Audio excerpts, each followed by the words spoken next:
আমার সন্তান সমতুল্য ছাত্রছাত্রীরা, আসসালামু আলাইকুম। তোমাদের সবাইকে স্বাগতম জানাচ্ছি দাসুয়া ডিগ্রি অনার্স কলেজের অনলাইন ক্লাসে।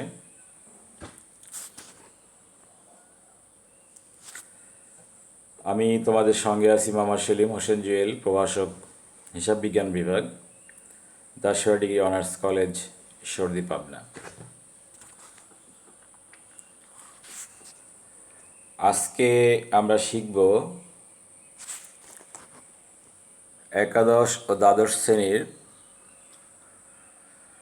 হিসাব বিজ্ঞান দ্বিতীয় পত্র বই থেকে অষ্টম অধ্যায়ে মজুত পণ্যের হিসাব রক্ষণ পদ্ধতির ফিফো পদ্ধতিতে একটি অঙ্ক মাল খতিয়ান তৈরির। আসলে আমরা দেখি অঙ্কটিতে কী আছে আর কিভাবে সেটা আমরা সলিউশন করতে পারি।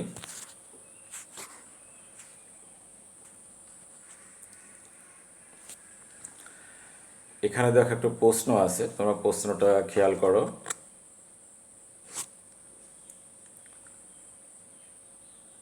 চৈতি কেবলস লিমিটেড মার্চ মাসে মজুদ বিভাগের তথ্য নিম্নরূপ।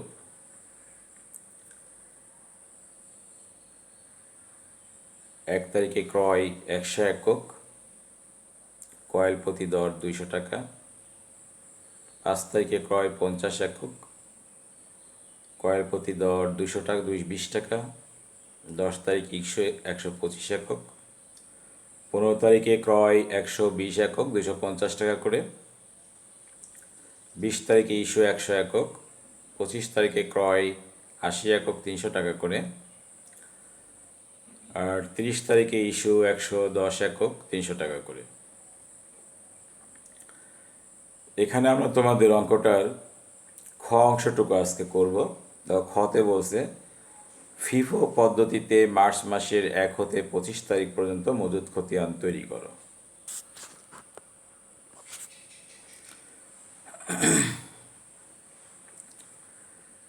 এখানে দেখো আমরা ঘরটা তৈরি করে নিছি। একটা মাল খতিয়ানের ঘর। এর আগে তোমাদের কয়েকটা অঙ্ক করানো হয়েছে, কাজে ঘর তোমরা জানো, আমি ঘরের বিষয়ে আলোচনায় যাচ্ছি না। আমরা শুধু যাচ্ছি যে আজকে অঙ্কটা আমরা যে পদ্ধতিতে করব, অর্থাৎ ফিফো পদ্ধতিতে। ফিফো পদ্ধতি, ফিফো শব্দের অর্থ হলো ফার্স্ট ইন ফার্স্ট আউট, অর্থাৎ আগের মাল আগে ছাড়া পদ্ধতি। যে মালটা গোদামে আগে আসবে সে মালটা আমরা গোদাম থেকে আগে ছাড়বো, এটাই হচ্ছে ফিফো পদ্ধতি। অর্থাৎ গোদাম থেকে আমরা বিক্রি করি আর গোদাম থেকে উৎপাদন বিভাগেই পাঠাই। যে মালটা আমাদের কাছে আগে আসবে সে মালটা ইস্যুর সময় আমরা আগে ছাড়বো। আমরা এর আগে বারবার বলছি যে ফিফো বলো, লিফো বলো, ওয়েটেড এভারেজ মেথড বলো, সিম্পল এভারেজ মেথড বলো, এগুলোর কাজ কিন্তু সব মাল ইস্যু করার সময়, অর্থাৎ মাল যখন কারবার থেকে বের হয়ে যাবে সে সময়ই এগুলার কাজ। প্রিয় ছাত্রছাত্রীরা, আমাদের এই অঙ্কে 1 তারিখে বলছে যে 100 একক মাল ক্রয় করা হয়েছে 200 টাকা দরে। তার এইটা বসবে আমাদের, প্রথমে আমরা যেটা করব তারিখ দিয়ে নেব। তারিখ দেওয়ার পরে বিবরণে ঘরে লিখব ক্রয়। এখানে আমরা ক্রয়ও লিখতে পারি, প্রাপ্তিও লিখতে পারি। ক্রয় লিখে পরিমাণে ঘরে লিখলাম 100, হারে ঘরে লিখলাম 200, অর্থাৎ 100 ইউনিট মাল কিনছি, প্রতি ইউনিটের দাম হলো 200 টাকা। তাহলে 100কে যদি আমরা 200 দিয়ে গুণ করি তাহলে দেখো মূল্য আসলো 20,000 টাকা।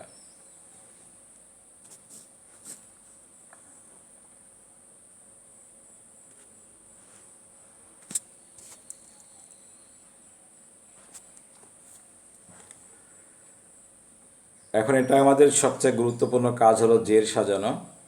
তো জেরে যখন গেলাম, দেখো জেরের মধ্যে পরিমাণের ঘরেও 100 ইউনিট, হারের ঘরেও 200 ইউনিট, তাহলে আমরা গুণ করে যেটা হয় 20,000 টাকা, এটা বসায় দিলাম।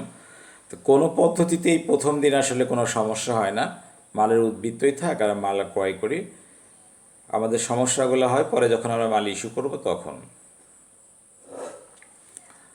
5 তারিখে আবার দেখো মাল ক্রয় করা হয়েছে 50 ইউনিট, 220 টাকা করে প্রতি ইউনিটের দাম আসছে 11,000 টাকা, অর্থাৎ 50কে 220 দিয়ে গুণ করে এই 11,000 টাকা বের হয়েছে। এটা দেখো আমরা মালের প্রাপ্তির ঘরে বসিয়ে দিয়েছি। এবার আমাদের গুরুত্বপূর্ণ কাজটা জের সাজানো, কারণ জের সাজানোর উপরে নির্ভর করে পরের ইস্যুটা ঠিক হবে কিনা। জের সাজানোর সময় আমরা বরাবরই বলে আসছি, এর আগেও বলছি তোমাদের, যে আগের লাইনের যে মালটা আছে সেটা আগে বসে যাবে। তাহলে দেখো আমাদের 1 তারিখের উদ্বৃত্ত বা জেরের ঘরে মাল আছে 100 ইউনিট, 200 টাকা করে, 20,000 টাকা। তাহলে এটা আজকে আমরা 5 তারিখের ঘরের মধ্যে প্রথমে এটা বসায় নিলাম।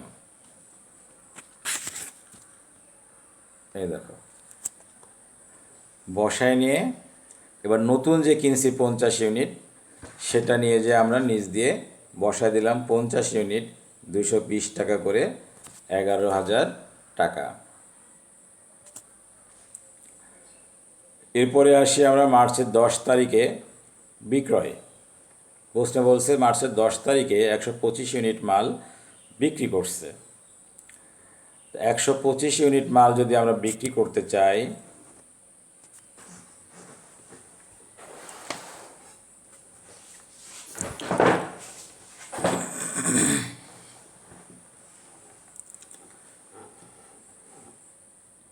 আমাদের যে পদ্ধতিতে আমরা অঙ্কটা করতেছি ফিফো পদ্ধতিতে, ফিফো পদ্ধতি তোমরা ইতিমধ্যে বুঝে ফেলেছো যে ফিফো পদ্ধতিতে মালটা সবসময় আগেরটা আগে ছাড়তে হবে। তাহলে আমরা এই 10 তারিখে বিক্রয়ের আগে দেখো 5 তারিখের লাইনে জেরের ঘরে মাল আছে, 2 রকমের মাল আছে। একটা আছে 100 ইউনিট 200 টাকা করে, আর একটা আছে 50 ইউনিট 220 টাকা করে। তোমরা স্বাভাবিকভাবে বুঝতে পারছো যে আগের কোনটা। আগের হলো 100 আর পরের হলো 50। তো যেহেতু আমাদের 125 ইউনিট মাল বিক্রি করতে হবে, কাজে আমাদের আগে 100 ইউনিট মাল বিক্রি করে দিতে হবে। ওই মালটা যেহেতু আগে আসছে, আমাদের অঙ্কের নামই হলো ফিফো। দেখো আমি উপরে লাল কালি দিয়ে লিখে রাখছি ফিফো, অর্থাৎ ফার্স্ট ইন ফার্স্ট আউট। তাহলে এই ফিফো পদ্ধতিতে আমরা ইস্যুর ঘরে আগে 100 ইউনিট লিখলাম পরিমাণের ঘরে, হারের ঘরে লিখলাম 200 টাকা, মূল্যের ঘরে 20,000 টাকা। অর্থাৎ 100কে 200 দিয়ে গুণ করলে 20,000 টাকা হয়। মাল দিতে হবে আমাদের 125 ইউনিট, 100 ইউনিট দিলাম, আরও আমাদের 25 ইউনিট লাগবে। তাই এখন আমরা তারপরের লাইনে চলে যাব, অর্থাৎ আগে প্রথমটা শেষ বা দ্বিতীয়টাতে যাব। দ্বিতীয় লাইনে মাল আছে 50 ইউনিট, এই 50 ইউনিট থেকে আমি দিব 25 ইউনিট। তাহলে আমি ইস্যু ঘরে লিখলাম যে 100 নিচে, 100 নিচে আমি এখানে লিখলাম, এ দেখো 25, হারের ঘরে লিখলাম 220, টাকা আসলো কত, 5,500। এখন আমরা আবার জের সাজাতে হবে। তো জেরের ঘরে আমাদের আগের দিন ছিল 100 ইউনিট 200 টাকা করে, এই মালটা আমরা টোটাল বিক্রি করে দিছি, এটা আজকে আর নাই। আর তারপরে ছিল 50 ইউনিট 220 টাকা করে, এখান থেকে আমরা 25 ইউনিট মাল যেহেতু দিয়ে দিয়েছি, তাহলে আর থাকলো কত, 25 ইউনিট। 25 ইউনিট 220 টাকা করে, 5,500 টাকা। তাহলে তোমরা জেরে ঘরে দেখো পরিষ্কার আমি লিখে দিয়েছি 25 ইউনিট 220 টাকা করে, 5,500 টাকা। ইউনিট বলতে পরিমাণের ঘরে, পরিমাণের ঘরে লেখো 25, হারের ঘরে 220, আর 220কে 25 দিয়ে গুণ করলে হয় 5,500। এরপরে আসি আমরা 15 তারিখে। 15 তারিখে ক্রয় করছে, এ দেখো 15 তারিখে ক্রয়, 15 তারিখে ক্রয় করছে কত টাকার, 120 ইউনিট মাল ক্রয় করছে। প্রতি ইউনিটের মাল 250 টাকা, প্রতি ইউনিটের দাম, প্রতি ইউনিটের দাম 250 টাকা। তাহলে 120কে 250 দিয়ে যদি আমরা গুণ করি, তাহলে আমরা পাবো হচ্ছে 30,000 টাকা। এখন আমরা আবার ব্যালেন্সের লাইনে যাই। দেখো এই যে এখানে ব্যালেন্স বা উদ্বৃত্ত, আমরা উদ্বৃত্ততে যদি যাই, উদ্বৃত্ত সাজানোর নিয়ম প্রতিবারই কিন্তু আমি একবার করে বলছি, তোমরা খেয়াল রাখবা যে আগের লাইনের মালটা আগে এসে বসে যাবে। দেখো জেরের ঘরে উপরের লাইনে 25 ইউনিট মাল আছে 220 টাকা করে, 550 টাকা। এই মালটা আমরা আগে বসায় দিলাম। এরপরে নতুন যে মালটা কিনছি, নতুন মাল কিনছি হলো এই দেখো 120 ইউনিট 250 টাকা করে, 30,000 টাকা। এইটা এনে আমরা নিচে এই যে বসায় দিলাম 120 ইউনিট 250 টাকা করে, 30,000 টাকা। তাহলে আজকে আমাদের হাতে মাল থাকলো দুই রকম, 25 ইউনিট থাকলো 220 টাকা করে, আর 120 ইউনিট থাকলো 250 টাকা করে। এরপরে মার্চ 20 বিক্রয়। এই দেখো মার্চ 20 বিক্রয়। তো বিক্রয় করার কথা বলছে আমাদের 100 ইউনিট প্রশ্নে। 100 ইউনিট যদি আমরা বিক্রি করতে চাই তাহলে আমাদের আগে দেখতে হবে যে কয় রকমের মাল আমাদের আগের দিন আছে। দেখো আমাদের উপরের লাইনে 25 ইউনিট মাল আছে 220 টাকা রেটের, 120 ইউনিট মাল আছে 250 টাকা রেটের। তোমরা কি মনে আছে না ভুলে গেছো ইতিমধ্যে? আমাদের অঙ্কের পদ্ধতির নাম কি? FIFO, first in first out. যেটা আগের মাল সেটা আগে ছাড়তে হবে, পরের মালটা পরে ছাড়তে হবে।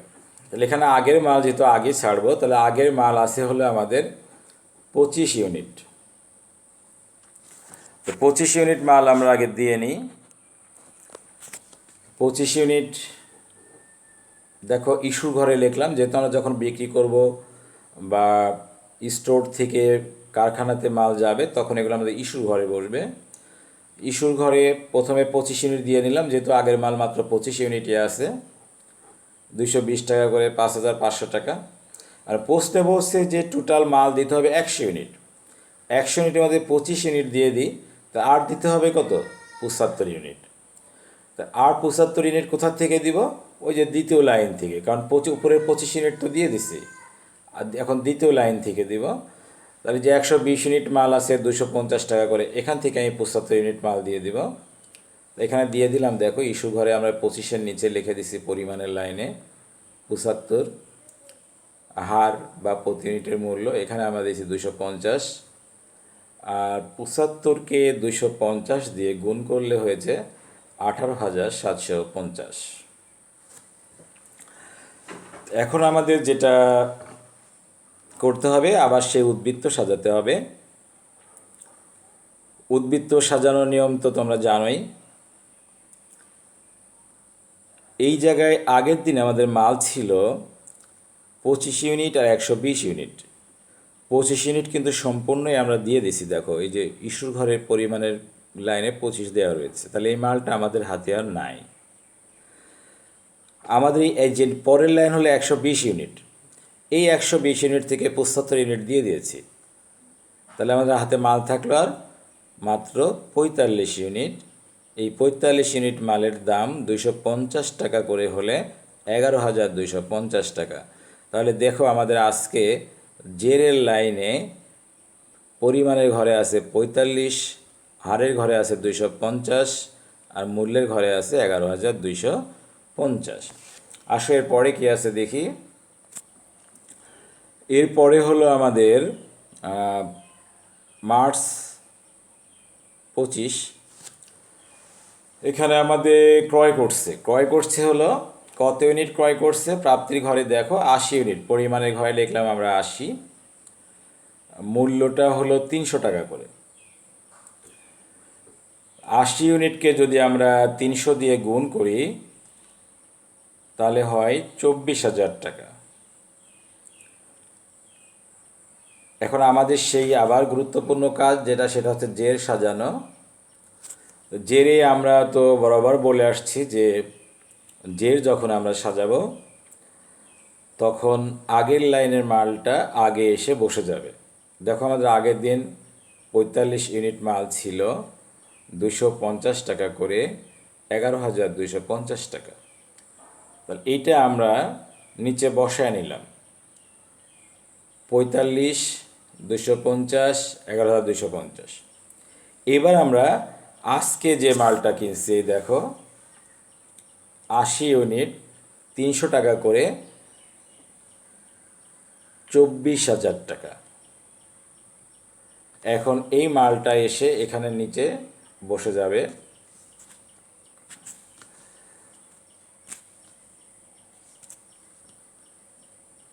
80 ইউনিট, এই দেখো 80 ইউনিট 300 টাকা করে, 24,000 টাকা। আমাদের অঙ্কে 25 তারিখ করতে বলছে, আমরা অলরেডি 25 তারিখে পৌঁছে গেছি। আমরা 25 তারিখে আমাদের মালের উদ্বৃত্ত হলো 80 আর 45 কত হয়, 125 ইউনিট। এটা হলো আমাদের সমাপনী উদ্বৃত্ত। আশা করি তোমরা বুঝতে পারছো। এটা খুব একটা জটিল বিষয় না, আমরা যদি একটু খেয়াল করি তাহলে আমাদের খুব সহজেই আমরা এই অঙ্কটা করতে পারবো। এরপরে যদি তোমাদের কোথাও কোনো বোঝার সমস্যা থাকে আমাকে জানাবা। তোমাদের ফিফোর অঙ্ক কিন্তু আমি এর আগেও কয়েকটা করিয়েছি। ফিফোর আজকে শেষ ক্লাস তোমাদের। মাল খতিয়ান তোমাদের শর্ট সিলেবাসে দুইটাই আছে, একটা হলো ফিফো পদ্ধতিতে আর একটা ওয়েটেড এভারেজ পদ্ধতিতে, দুইটাই করানো হয়েছে। আমি আজকে ক্লাসটা বাড়তি তোমাদের করাই দিলাম ফিফো জিনিসটা একবার মনে করানোর জন্য। তো প্রিয় ছাত্রছাত্রীরা, তোমরা যে এতক্ষণ ধৈর্য সহকারে আমাদের সঙ্গে ছিলে, দাসিয়া কলেজের অনলাইন ক্লাসের সাথে ছিলে, জন্য তোমাদের অনেক অনেক ধন্যবাদ। ছবিতে তোমরা দেখতে পাচ্ছ দাসিয়া কলেজের ভারপ্রাপ্ত অধ্যক্ষ মহোদয় রয়েছেন। উনি সবসময় চেষ্টা করছেন আমরা যাতে সবাই অনলাইনে ক্লাসটা নিই এবং তোমরা অনলাইনে ক্লাসে অংশগ্রহণ করো। অধ্যক্ষ মহোদয়ের পক্ষ থেকে, দাসিয়া কলেজের পক্ষ থেকে আবারও আমি তোমাদের ধন্যবাদ জানিয়েই আজকের মতো শেষ করছি। আল্লাহ হাফেজ।